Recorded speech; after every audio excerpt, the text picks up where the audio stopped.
ಇಂದು ಆರೋಪಿ ದರ್ಶನ್ ನ್ಯಾಯಾಂಗ ಬಂಧನ ಮುಕ್ತಾಯ ಆಗ್ತಾ ಇದೆ. ಇವತ್ತು ಮತ್ತೆ ಕೋರ್ಟ್ ಮುಂದೆ ಹಾಜರಾಗಲಿದ್ದಾರೆ ದರ್ಶನ್. ವಿಡಿಯೋ ಕಾನ್ಫರೆನ್ಸ್ ಮೂಲಕ ಕೋರ್ಟ್ ಮುಂದೆ ಹಾಜರುಪಡಿಸಲಾಗುತ್ತೆ. ಯಾಕಂದ್ರೆ ಇವತ್ತು ನ್ಯಾಯಾಂಗ ಬಂಧನ ಮುಕ್ತಾಯ ಆಗ್ತಿರುವಂತಹ ಹಿನ್ನೆಲೆಯಲ್ಲಿ ಮತ್ತೆ ಇವತ್ತು ವಿಡಿಯೋ ಕಾನ್ಫರೆನ್ಸ್ ಮುಖಾಂತರವಾಗಿ ಕೋರ್ಟ್ ಮುಂದೆ ಹಾಜರಾಗಬೇಕಾಗತ್ತೆ. ದರ್ಶನ್ಗೆ ಇನ್ನು 14 ದಿನ ನ್ಯಾಯಾಂಗ ಬಂಧನ ವಿಸ್ತರಣೆ ಆಗುವಂತ ಸಾಧ್ಯತೆ ಇದೆ ಅನ್ನೋದು ಗೊತ್ತಾಗ್ತಾ ಇದೆ. ಇಲ್ಲಿಗೆ ಇವತ್ತಿಗೆ ಮುಕ್ತಾಯ ಆಗ್ತಾ ಇದೆ. ಬಟ್ ಇನ್ನು 14 ದಿನ ನ್ಯಾಯಾಂಗ ಬಂಧನ ವಿಸ್ತರಣೆ ಆಗುವಂತ ಸಾಧ್ಯತೆ ಇದೆ ಅನ್ನೋದ್ರ ಬಗ್ಗೆ ಅಪ್ಡೇಟ್ ಲಭ್ಯವಾಗ್ತಾ ಇದೆ. ವಿಚಾರಣೆಯ ಬಳಿಕ ಮತ್ತೆ ನ್ಯಾಯಾಂಗ ಬಂಧನಕ್ಕೆ ನೀಡುವಂತ ಸಾಧ್ಯತೆ ಇದೆ. ಇವತ್ತು ವಿಡಿಯೋ ಕಾನ್ಫರೆನ್ಸ್ ಮುಖಾಂತರವಾಗಿ ಹಾಜರಾಗ್ತಾರಲ್ವಾ, ಅದಾದ್ಮೇಲೆ ವಿಚಾರಣೆ ಆಗುತ್ತಲ್ವಾ, ಅದಾದ ಬಳಿಕ ಮತ್ತೆ ನ್ಯಾಯಾಂಗ ಬಂಧನಕ್ಕೆ ನೀಡುವಂತ ಸಾಧ್ಯತೆ ದಟ್ಟವಾಗಿದೆ.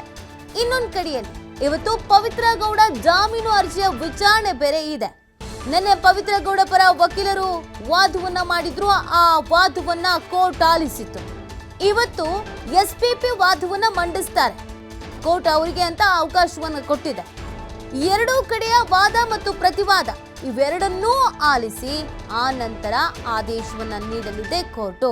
ಇವತ್ತು ಈ ಪ್ರಕರಣಗಳಿಗೆ ಸಂಬಂಧಪಟ್ಟಂತೆಗೆ ಏನ್ ಬೆಳವಣಿಗೆ ಆಗುತ್ತೆ ಅನ್ನೋದರ ಅಪ್ಡೇಟ್ ಅನ್ನ ನಾವು ನೋಡ್ತಾ ಇದ್ವಿ. ಒಂದ್ ಕಡೆಯಲ್ಲಿ ದರ್ಶನ್ ನ್ಯಾಯಾಂಗ ಬಂಧನ ಇವತ್ತಿಗೆ ಮುಕ್ತಾಯ ಆಗ್ತಿದೆ. ಇವತ್ತು ಕೋರ್ಟ್ಗೆ ವಿಡಿಯೋ ಕಾನ್ಫರೆನ್ಸ್ ಮುಖಾಂತರವಾಗಿ ಹಾಜರಾಗ್ತಾರೆ. ಆಮೇಲೆ ಮತ್ತೆ 14 ದಿನ ನ್ಯಾಯಾಂಗ ಬಂಧನವನ್ನ ವಿಧಿಸುವಂತ ಸಾಧ್ಯತೆ ಇದೆ ಅನ್ನೋದನ್ನ ಹೇಳಲಾಗ್ತಾ ಇದೆ. ಇನ್ನೊಂದು ಕಡೆಯಲ್ಲಿ ರೇಣುಕಾಸ್ವಾಮಿ ಕೊಲೆ ಪ್ರಕರಣದ A1 ಆರೋಪಿ ಪವಿತ್ರ ಗೌಡ ಜಾಮೀನು ಅರ್ಜಿಯನ್ನು ಸಲ್ಲಿಸಿಕೊಂಡು ಕೂತಿದ್ದಾರೆ. ನಿನ್ನೆ ಅವರ ಪರ ವಕೀಲರು ಯಾಕೆ ಜಾಮೀನು ಕೊಡಬೇಕು, ಏನೇನು ಪಾಯಿಂಟ್ಸ್ ಇದೆ, ಈ ಎಲ್ಲ ಕಾರಣಗಳಿಗೆ ಜಾಮೀನನ್ನು ಕೊಡಲೇಬೇಕು ಅಂತ ವಾದವನ್ನು ಮಂಡಿಸಿದ್ರು. ಆದರೆ SPP ಯಾವುದೇ ಕಾರಣಕ್ಕೂ ಇವರಿಗೆ ಜಾಮೀನು ಸಿಗಬಾರ್ದು ಅಂತ ಕೂಡ ಅವರು ಆಕ್ಷೇಪವನ್ನು ವ್ಯಕ್ತಪಡಿಸಿ ಅರ್ಜಿಯನ್ನು ಸಲ್ಲಿಕೆ ಮಾಡಿದರು. ನಿನ್ನೆ ಎಲ್ಲ ಪವಿತ್ರ ಗೌಡ ಪರ ವಕೀಲರ ವಾದವನ್ನು ಕೋರ್ಟ್ ಆಲಿಸಿದೆ. ಇವತ್ತು SPP ವಾದ ಅಂದರೆ ಯಾವುದೇ ಕಾರಣಕ್ಕೂ ಜಾಮೀನು ಕೊಡಬಾರ್ದು ಅಂತ ಆಕ್ಷೇಪಣೆಯನ್ನು ಸಲ್ಲಿಸಿದ್ರಲ್ಲ, ಅವರ ವಾದವನ್ನು ಆಲಿಸಲಾಗುತ್ತೆ. ಎರಡೂ ಕಡೆಯ ವಾದ ಪ್ರತಿವಾದವನ್ನು ಆಲಿಸಿ ಇವತ್ತೇ ತೀರ್ಪು ಪ್ರಕಟ ಆಗುತ್ತಾ, ಆ ತೀರ್ಪನ್ನು ಕಾಯ್ದಿರಿಸ್ತಾರ ಅನ್ನೋದನ್ನು ಕಾದು ನೋಡಬೇಕಾಗಿದೆ. ಇನ್ನೊಂದು ಕಡೆಯಲ್ಲಿ ದರ್ಶನ್ನ ವಿಡಿಯೋ ಕಾನ್ಫರೆನ್ಸ್ ಮುಖಾಂತರವಾಗಿ ಹಾಜರುಪಡಿಸಲಾಗುತ್ತೆ. ಅಲ್ಲಿ ಮತ್ತೆ 14 ದಿನ ನ್ಯಾಯಾಂಗ ಬಂಧನಕ್ಕೆ ನೀಡುವಂತ ಸಾಧ್ಯತೆ ಬಹುತೇಕ ಇದೆ. ಈ ಪ್ರಕರಣದಲ್ಲಿನ ಬೆಳವಣಿಗೆಗಳನ್ನು ನಾವು ಗಮನಿಸ್ತಾ ಇದ್ದೀವಿ ಇವತ್ತಿನದ್ದು.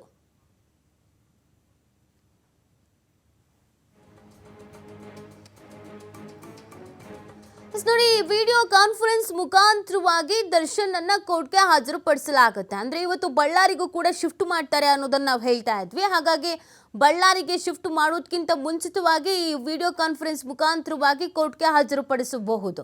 ಸೊ ಆ ಹಿನ್ನೆಲೆಯಲ್ಲಿ ಇವತ್ತು ಏನಾಗುತ್ತೆ ಹಾಗಿದ್ರೆ ಅನ್ನೋದನ್ನ ನೋಡೋದಾದ್ರೆ, ಮತ್ತೆ 14 ದಿನ ನ್ಯಾಯಾಂಗ ಬಂಧನಕ್ಕೆ ವಿಧಿಸುವಂತ ಸಾಧ್ಯತೆಗೆ ಇರೋದು. ಬಹುತೇಕವಾಗಿ ಇವತ್ತು ಮತ್ತೆ ಇನ್ನೊಂದು 14 ದಿನ ನ್ಯಾಯಾಂಗ ಬಂಧನ ಅಂತ ಹೇಳಬಹುದು. ಇನ್ನೊಂದು ಕಡೆಯಲ್ಲಿ A1 ಆರೋಪಿ ಪವಿತ್ರ ಗೌಡ ಜಾಮೀನಿನ ನಿರೀಕ್ಷೆಯಲ್ಲಿದ್ದಾರೆ. ಚಾರ್ಜ್ ಶೀಟ್ ಸಲ್ಲಿಕೆ ಮಾಡಿಲ್ಲ, ಆಲ್ರೆಡಿ ಅವ್ರು ಜಾಮೀನು ಬೇಕು ಅಂತ ರಿಕ್ವೆಸ್ಟನ್ನು ಮಾಡ್ಕೊಂಡಿದ್ರು, ಅರ್ಜಿಯನ್ನು ಸಲ್ಲಿಕೆ ಮಾಡ್ಕೊಂಡಿದ್ರು. ನಿನ್ನೆ ಪವಿತ್ರ ಗೌಡ ಪರವಾದಂಥ ವಕೀಲರು ಒಂದು ಸುದೀರ್ಘವಾದ ವಾದವನ್ನು ಮಂಡಿಸಿದ್ದಾರೆ. ಯಾವ ಕಾರಣಕ್ಕೆ ಇವರಿಗೆ ಜಾಮೀನನ್ನು ಕೊಡಬೇಕು ಅಂತ. ನಿನ್ನೆ ಅವ್ರ ವಾದ ಏನಾಗಿತ್ತು ಅಂದರೆ, ಯಾವುದೇ ತಪ್ಪುಗಳನ್ನು ಪವಿತ್ರ ಗೌಡ ಮಾಡಿಲ್ಲ, ಈ ಕೊಲೆಗೆ ಪ್ರಮುಖ ರೂವಾರಿ ಅಥವಾ ಪ್ರಮುಖ ಪಾತ್ರಧಾರಿ ಪವಿತ್ರ ಗೌಡ ಅಲ್ಲ, ಇದಕ್ಕೂ ಅವ್ರಿಗೂ ಸಂಬಂಧ ಇಲ್ಲ, ಈ ವಿಚಾರದಲ್ಲಿ ಪವಿತ್ರ ಗೌಡ ಬಹಳ ಮುಗ್ಧೆ, ಈ ಥರದ ಅರ್ಥಗಳಲ್ಲಿ ಅವರು ವಾದವನ್ನು ಮಂಡಿಸಿದರು. ಈ ಎಲ್ಲ ವಾದವನ್ನು ಕೋರ್ಟ್ ಕೂಡ ಆಲಿಸಿದೆ.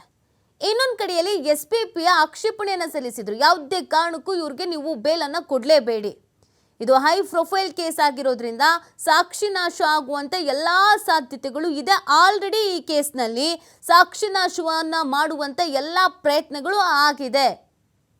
ಆದಂಥ ಕೊಲೆಯನ್ನು ಮುಚ್ಚಿ ಹಾಕೋದಕ್ಕೆ ಅಂತ ಬೇರೆಯವರನ್ನು ಸರೆಂಡರ್ ಮಾಡೋದ್ರಿಂದ ಹಿಡಿದು ಬೇರೆ ಬೇರೆ ರೀತಿಯಾದಂಥ ಸಾಕ್ಷಿಗಳನ್ನು ನಾಶಪಡಿಸೋ ಕೆಲಸ ಕೂಡ ಆಗಿದೆ ಅನ್ನೋದನ್ನು ಹೇಳಿದ್ದಾರೆ. ಸೊ ಇವತ್ತು ಕೂಡ ವಾದವನ್ನು ಮಂಡಿಸ್ತಾರೆ SPP. ಹಾಗಾಗಿ ವಾದ ಪ್ರತಿವಾದವನ್ನು ಆಲಿಸಿ ಕೋರ್ಟ್ ಏನು ತೀರ್ಪು ಕೊಡುತ್ತೆ ಅನ್ನೋದನ್ನು ಕಾದು ನೋಡಬೇಕಿದೆ.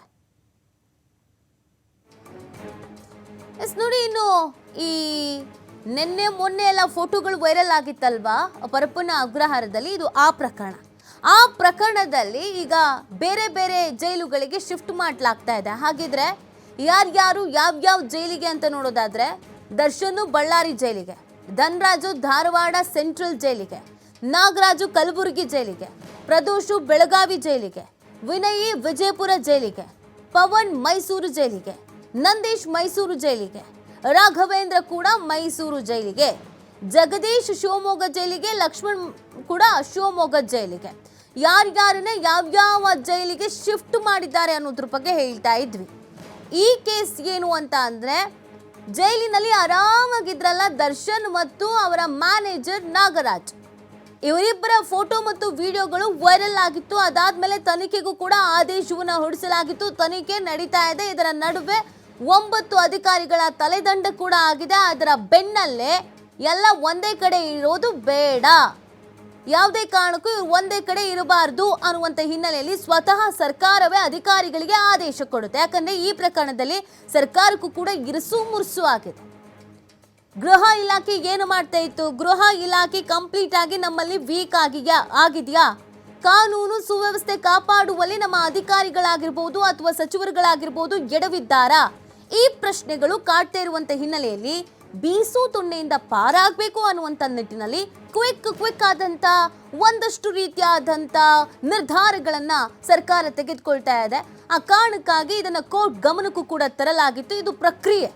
ಏಕ್ದಮ್ ಆಗಿ ಇವ್ರನ್ನ ಬೇರೆ ಜೈಲಿಗೆ ಶಿಫ್ಟ್ ಮಾಡ್ತೀವಿ ಅಂತ ಯಾವುದೇ ಅಧಿಕಾರಿಗಳಾಗಿರ್ಬೋದು ಅಥವಾ ಸರ್ಕಾರ ಆಗಿರ್ಬೋದು ನಿರ್ಧಾರವನ್ನು ತೆಗೆದುಕೊಳ್ಳೋದಕ್ಕೆ ಸಾಧ್ಯ ಆಗೋದಿಲ್ಲ. ಅದನ್ನ ಕೋರ್ಟ್ನ ಗಮನಕ್ಕೂ ತರಬೇಕು. ಈಗ ಸ್ವತಃ ಕೋರ್ಟೇ ಆದೇಶ ಕೊಟ್ಟಿರೋದ್ರಿಂದ ಎಲ್ಲರನ್ನ ಛಿದ್ರ ದಿಕ್ಕಾಪಾಲು ಒಬ್ರೊಬ್ರು ಒಂದೊಂದು ಜೈಲಿಗೆ ಶಿಫ್ಟ್ ಮಾಡಲಾಗ್ತಾ ಇದೆ.